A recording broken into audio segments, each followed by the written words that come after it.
Good morning everyone. This is Coach Ronnie Inopio from NGT, Nature Greatest Treasure Health and Wellness Center. Dito po sa Kianza Plaza, Unit 2A, second floor. Matatagpuan po kami sa Quezon Avenue, Barangay Triangle.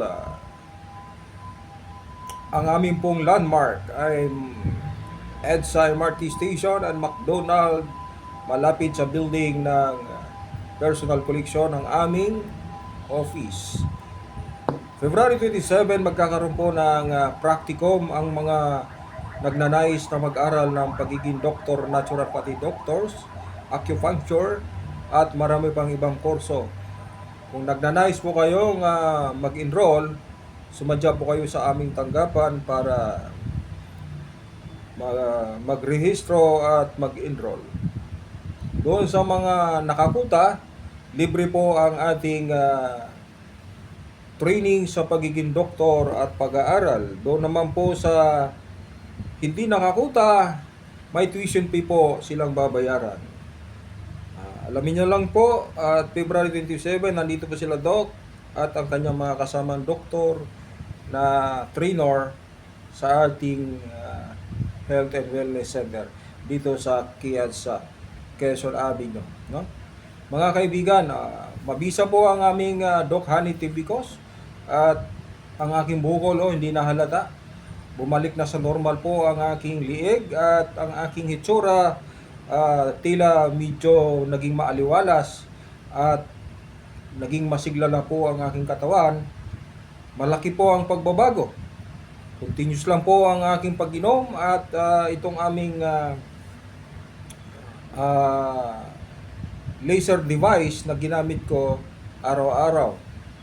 Mga kaibigan, laking tipid po sa aking sakit.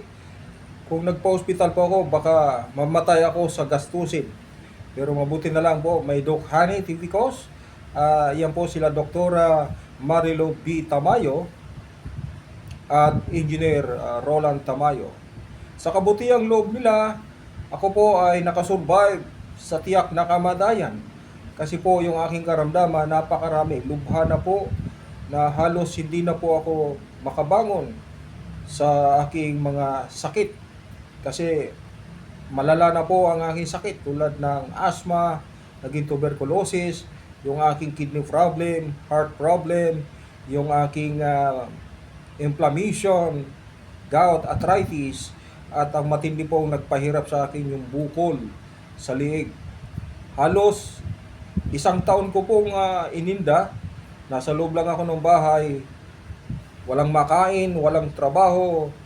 Grace of God, tinulungan ako ng Diyos na makatawid. Nga lang po ay na-fasting ako, pero malaking tulong po yung wala ka palang kinakain ng katawan, kinakain na ang laman, ang mga dead cell ng ating system at pina-flush out. Kaya malaki pong tulong yung fasting at yung wala ka makain, tubig lang, mabubuhay din pala ang tao. At siyempre, ang matinding panalangin, no? Kung wala ang Diyos, wala rin tayo sa mundong ito. Kaya guys, pagtiwala po tayo sa ating Panginoon. Sa kabila ng lahat ng pagsubok at kahirapan, huwag po tayong susuko. Ang gawin po natin ay manalangin at siyempre hindi lang panalangin, tayo po ay magsikap na mabuhay, maghanap ng trabaho at kumita sa mabuting paraan. Kaya laking pasalamat ko sa Diyos dahil hindi niya ako pinabayaan at binigyan niya pa ako ng hanap buhay na ito po ang Nature Greatest Treasure Health and Wellness Center dito po sa Quezon Avenue. Mga kaibigan, maraming salamat at sa inyong panunood. Sana po ay magkapagbigay ako ng idea, tulong kung saan po ang magandang produkto na makakatulong sa inyo pong mga karamdaman. Hindi po ako naniniwala sa mga taong nagsasabing wala silang sakit. Halos lahat po ng mga tao ngayon may sakit. Bakit po? Basta kumakain po yan araw-araw sa pamagitan ng kanilang tiyan ay andyan po ang mahigit 300 karamdaman na naiipon dahil sa bakterya at toxins ng ating mga kinakain. Saan po ba nanggagaling yung mga toxin na yan? Chemicals ng mga pagkain, chicherya, soft drinks, alak, at mga karne at preservatives na pagkain na ini-intake natin araw-araw, yan po ay sumisira sa ating selula at buong sistema. Mga kaibigan, disiplina lang po sa pagkain. Hanggat maaari ay kumain po tayo ng prutas, gulay na sariwa, at siyempre hugasan yung mabuti kasi yung mga gulay ngayon at prutas ay ginagamitan na rin ng pesticide. Kaya pag hindi nyo po ito nilinis, sigurado mayroon din pong karamdamang makukuha. So ang technique po dyan, ibabad nyo po sa asin or alkaline water yung mga prutas, gulay para yung mga parasite, yung mga bakterya na sa gulay ay mamatay at saka ninyo kainin, mga kaibigan. Kasi po ang mga gulay at prutas, nandyan po ang enzyme, kaya lang sa ngayon po dahil sa paggamit ng mga chemical na pamatay ng uod ay nagkaroon na po ng toxin din ang ating mga gulay at prutas. Para daw tumagal, ma-preserve. Yan. Nilalagyan nila ng natawag dito formalin.